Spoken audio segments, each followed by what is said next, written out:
Türk dünyasının gündemiyle devam edelim. Türkmenistan Devlet Başkanı Serdar Berdimuhamedov, Tacikistan'a bir çalışma ziyareti yaptı.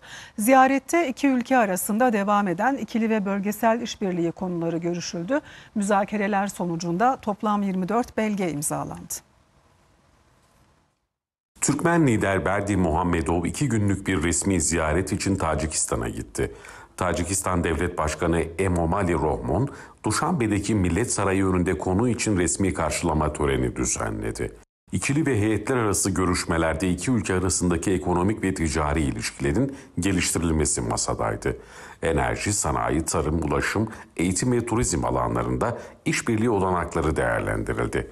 Serdar Berdimuhamedov, Tacikistan'ı güvenilir bir ortak olarak niteledi ve halkların yararına olan çok yönlü işbirliğinin bölgede istikrar sağlayacağını kaydetti. Emomali Rahmon da 2025 yılına kadar işbirliğini güçlendirmek için bir yol haritasını kabul ettiklerini açıkladı. Duşanbe'de yürütülen müzakereler sonucunda çeşitli alanlarda toplam 24 belge imzalandı. Stratejik ortaklığın derinleştirilmesine ilişkin deklarasyon kabul edildi. Taraflar sürdürülebilir kalkınma yolunda çeşitli platformlarda devam eden çalışmaları koordine etme konusunda işbirliği içinde olacaklarını kaydetti. Doğu-Batı ekseninde kesintisiz bir ulaşım koridoru oluşturulmasıyla kara ve demir yolunda yük taşıma kapasitesinin artırılması kararlaştırıldı.